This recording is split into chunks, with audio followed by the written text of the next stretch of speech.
What's going on, everybody? This is dkdynamite, and today what I have for you guys is my personal ranking of all 9 gauntlets within Black Ops 4 Zombies. Now, what I would say about the mode itself is that none of these are necessarily difficult as long as you're experienced with Black Ops 4 Zombies, but some of these are just more tedious than others, which is how I rank them. But I also rank them more on how smooth they play out, especially with the team, rather than on how unique each gauntlet necessarily is. I also looked at the community's feedback to judge where certain gauntlets should be on this list. But without further ado, let's start off with number 9. We have the Tortured Path. No, but seriously, starting off at number 9, we have Hard Voyage, also known as Hard Unsinkable, and it is the only hard gauntlet in Black Ops 4 Zombies, and hopefully will be the last. But this one's pretty self-explanatory and would only be worth doing if the reward was something like a Mastercraft, a guaranteed DLC weapon of your choice, or even 1,000 plasma. But the reward is the same sticker you got for completing the original Voyage Gauntlet, except this version of the sticker has a purple outline around it. I am serious. And I went for Flawless just to see what you would get, and yeah, that's pretty much it. There is literally no point in stressing yourself out and putting yourself through this, and I'm okay with gauntlets as a mode, and I think the resources that go to it are pretty cool, right? Add some type of replayability to a lot of these maps. But in terms of hard gauntlets, I honestly believe the resources should go to something entirely different, not a harder version of gauntlets that could already be difficult for people, at least in the casual community. But again, this may in fact be the last hard gauntlet we ever see, but they're just a major waste of time. Gauntlets can already be time consuming and tedious, so adding another layer to that doesn't encourage anyone to try the mode or even a hard version of a map they might not even like. So if you found any of the original Voyage Gauntlet rounds difficult, this version just adds another layer of hell on top of that. Hard Voyage is literally just the same gauntlet, but on steroids, making each challenge slightly more annoying than it already was. So if you were to try this, it's best to have no more than 2 players max, so make sure you and your potential teammate are an absolute god at both Voyage of Despair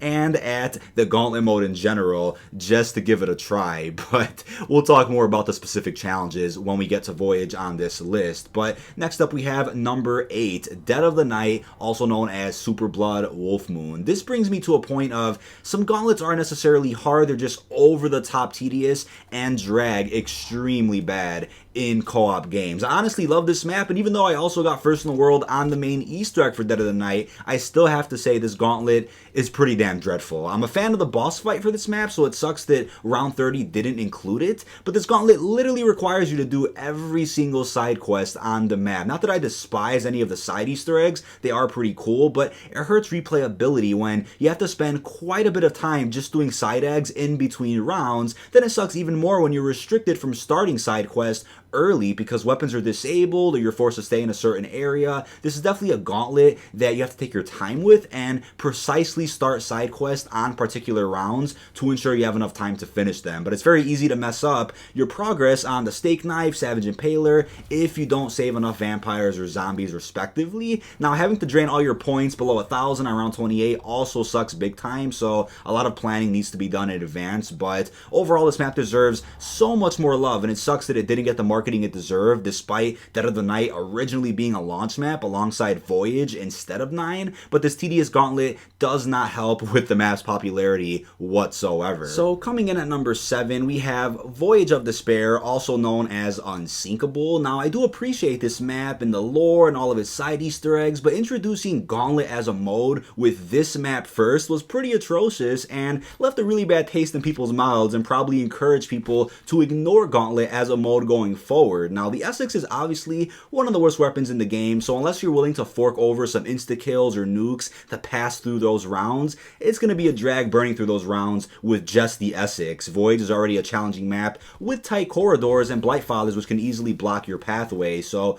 co-op isn't recommended on this gauntlet, but it's also an expensive gauntlet since shopping free didn't exist in this game when the gauntlet came out, so it'll cost you a decent amount of points to open up every door on the round you're supposed to. I'd also say the worst Gauntlet challenge in the history of Gauntlet is definitely round 18 with having to avoid power-ups, because I certainly trust myself to train at either spawn or poop deck, but when it comes to teammates, that's where the huge worry comes in, of having teammates accidentally running into those power-ups, and Blightfathers can also pull you into those power-ups, so that's worthy of a noose in and of itself. Never attempt this Gauntlet on co-op unless you trust your teammates. I cannot stress that out enough. Needing a level 3 specialist on round 21 is also super simple on solo, but gives you another reason to worry if you're on co-op, because you want to make sure your teammates are getting enough kills with their specialist. But the corresponding AAT round also isn't that hard with the fewer amount of players you have in your game. You just need to make sure that everyone has at least one AAT type on their weapon. Now, the no HUD round is also super cool, but doesn't justify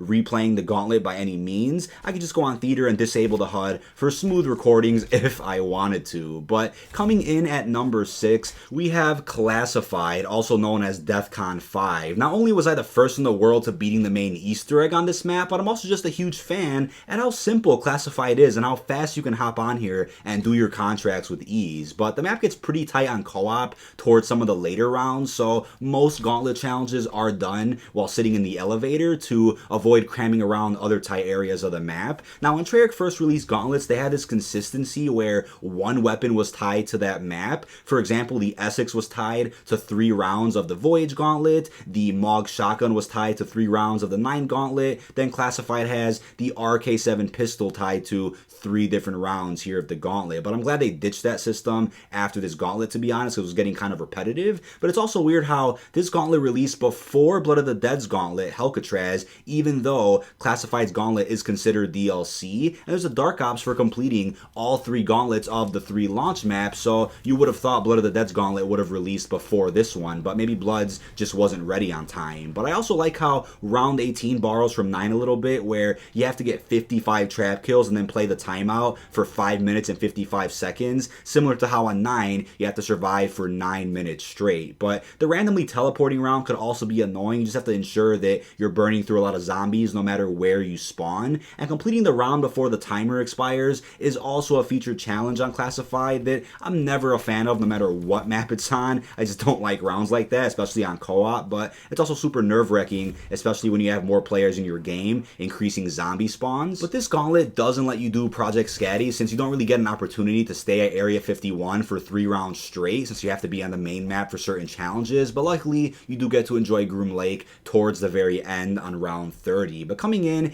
at number 5, we have Ancient Evil, also known as the Labors of Hercules. I honestly love this map and the Gauntlet alongside it, and I seriously would have put this above number 4 if it wasn't for round 29's play challenge. I personally love the challenge and I'm pretty good at it. It's just the anxiety of having to rely on other people to get it done that could be risky. And as with the lower ranked Gauntlets on this list, none of these challenges are necessarily hard if you trust yourself, and even if you're on solo, it's more relying on other people to get stuff done without getting strikes if you're going for flawless, which could be a little nerve-wracking. I also love how the Gauntlet begins with having to immediately kill every zombie in front of you right off spawn in like 3 or 4 seconds. That's pretty engaging. I also think the map flow is strong with Ancient Evil's layout, so I had no real issue with just about any of these challenges besides maybe one. The Redeemed Hands are always a treat, and the quest for them is no issue if you know the map well, along with all the dormant hand spawns. Now, one of the best rounds, hands down, no pun intended, is when it spawns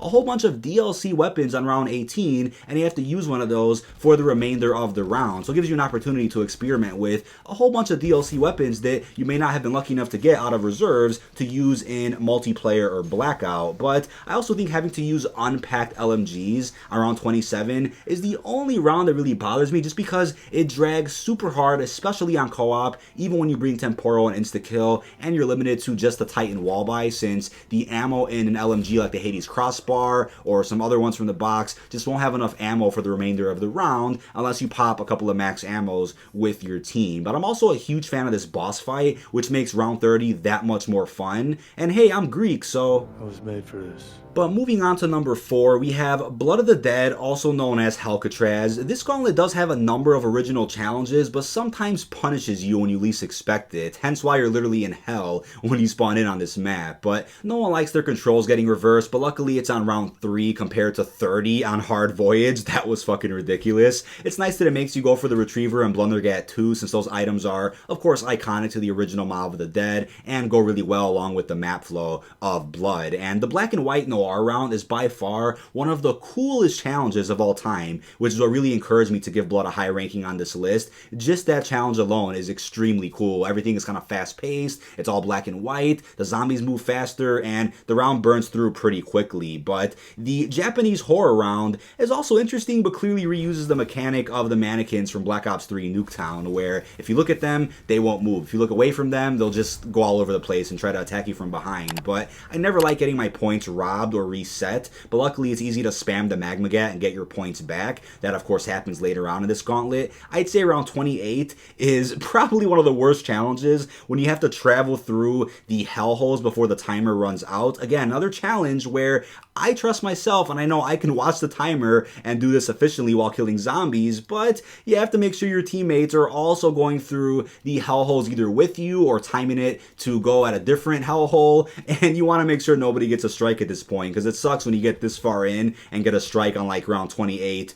or 29. But would have hoped for the Brutus boss fight around 30, but this goes back to an earlier point about Treyarch not wanting to be too repetitive with their round 30 boss fights being the last gauntlet challenge of that map, despite them still reusing challenges or mechanics in many of these gauntlet rounds anyway from other maps and even previous games. I actually enjoy Blood, unlike most people, just because it feels like there's even more places to train, a lot more side Easter eggs than the original Mob of the Dead, and I'm just a fan of it, even though a majority of the community just can't stand Blood of the Dead. But moving on to number 3, we have Tag Their Totems Gauntlet, known as an Ice Day in Hell. Now, although this gauntlet doesn't really have too many original challenges except for maybe the Spotlight one, the gameplay itself is extremely smooth and never once felt like a chore to keep playing. I'm a huge fan of the map and all of the side quests, so no rounds ever really bothered me either. I feel like getting dynamite, no pun intended, and finishing totems is something I would do when I play the map anyway, so it didn't feel like a chore when I had to do them for specific gauntlet rounds. Now, parts of this gauntlet could feel like a cop-out since 5 of the rounds are dedicated to finishing an entire totem by the end of that round, and the fact that the very last challenge wasn't the final step of the main Easter egg with the blackout collapse closing in on you with cool music kinda sucked. But again, going back to that earlier point about Treyarch not wanting to reuse too many Easter egg steps, even though a lot of these gauntlet challenges already reuse so much from other maps. But the gauntlet does borrow quite a few challenges from previous gauntlets. It even borrows a bit from the totem challenges themselves, which could be quite funny, but I just love how smooth the match plays out and how fun and non-tedious it is, especially when you're playing with people who know everything about this map. Now, maybe it borrowed a few challenges from other gauntlets because this could in fact be the last one they ever do, so they're kind of doing a throwback to all of the popular gauntlet challenges they've done in the past. Now, some similar challenges include hunting down the mystery box, we saw that on Classified, and not getting touched by a specific zombie, we saw that on Alpha Omega, but they were easy to beat nonetheless. I love Tag Their Toe, and I think the gauntlet, if it is the last one, is a pretty nice send-off to the mode, unless we do see it again in Treyarch's next game. But coming in at number 2, we have 9, also known as Veni Vidi Zombie. I'm not the biggest fan of this map, but I think everyone in the community kind of voted on this one being one of the strongest of all time. Not just because the elephant boss fight at the end, but it's because none of the challenges really felt tedious or dreadful besides maybe one of them. I think that one would be where you have to keep rebuilding barriers until you hit a certain amount of points earned by those barriers, and the amount of points you have to earn is increased by the more players you have in your game. So that could be a little dreadful, especially when you have Blight Fathers and Gladiators coming at you while you're just sitting there rebuilding barriers and holding a zombie behind it. But I also think it's funny how the 9 minutes of hell challenge doesn't require you to really kill any zombies. You could just play the timer and kind of run in circles for a bit or do whatever you have to do and just wait until that timer expires. So kind of questionable for speedrunning, but this is what I was referring to earlier when we talked about Classified and how there's a challenge that involves you getting 55 trap kills and then surviving for 5 minutes and 55 seconds. So kind of funny funny how that works, but the weapon roulette challenge in 9's Gauntlet is by far one of the coolest challenges they've done, but it's also risky if the round ends when you kind of end with a weapon that's a little bad, and you could end up getting weapons that are unpack-a-punched, some are pack-a-punch, you can get a wonder weapon, maybe if you time it correctly you can end the round when you have a weapon that you like, but that's probably a lot easier to do on solo. But coming in at number 1, you guys probably didn't expect this, we have Alpha Omega, also known as Duck in Cover. Now it's kind of funny how I have more to say about the gauntlets I dislike more than the ones I actually do like, but when it comes to Duck in Cover, I'm a huge fan of the modified ray gun, specifically that yellow one, and the avocado boss fight on round 30 made this one that much more worth it, and the Illuminati sticker you get for beating this one flawlessly is hands down the best sticker out of all the ones you can get from completing gauntlets. But I know the gauntlets do borrow challenges from one another from time to time, but this one in my opinion had quite a few unique challenges that really stood out to me and definitely my friends out there who I played this one with. And I like how you have to stay at the security checkpoint when you start off, because you clearly can't return to the security checkpoint once you've left that area, so a bit of a risky mechanic they incorporated here in Alpha Omega. But I think looking for the nuke, since that's the only thing you can kill zombies with at round 13, was a really different challenge compared to the previous ones we've had in other maps, right? You can't use anything but the damn nuke. I don't know if you can even spawn them in, but you have to find it when it spawns in around the map, and it spawns in maybe like 5 or 6, and it'll pop up, you know, somewhere around the map. You have a little check mark where you have to go, so that's a really fun round, very unique, fits the map's aesthetic really damn well. And I also like how this gauntlet utilizes the few side Easter eggs that are on the map pretty good, right? We have the weapon in the storage locker, the modified ray guns, you gotta build the telepads and the shield, so the map flow is really strong with this one too. And again, this map is very simple, even though many of my buddies are like, it's just a street, the map really is bland, it's just a remake. I think at the very least, the gauntlet is the strongest part about this map besides the main Easter egg. Maybe not the replayability or the high rounds, because the map is tight, but when it comes to these gauntlet challenges, I just enjoy the map a lot more when I'm doing this with friends. But that is about it. This has been dkdynamite. Check all links down below in the description. What do you guys think about my gauntlet ranking, and will you be playing gauntlet a lot more? Now that the season is practically over, we probably won't be seeing any more gauntlets unless they release some for the potential DLC 5 Victus remakes, or even some DLC 6 Chaos maps later down the line. Maybe we'll get gauntlets for those maps as well, or they'll bring this mode back kind of in a different form in their next Call of Duty, but maybe next time they'll give us better rewards than just stickers. But I love grinding Black Ops 4. It's been an honor covering the game this year, and I'll be continuing to do so as more content comes out throughout the remainder of 2020. And again, even though we just got stickers, it was just a nice journey with friends, kind of challenging ourselves, helping others that weren't as good at the maps. But it would have been cool if the last Dark Ops challenge was changed to completing all of the gauntlets, both base maps and DLC, maybe not flawlessly, but just beating them at least. That would have been a cool little reward. But they could have even done a super sticker for completing all of these gauntlets flawless. But maybe next time, maybe in their next game when they bring it back, they'll just change up the rewards a little bit and kind of spice up a lot of these challenges to be a little more original. But it's been fun nonetheless. That is about it. Really hope you've enjoyed, and peace out, everyone.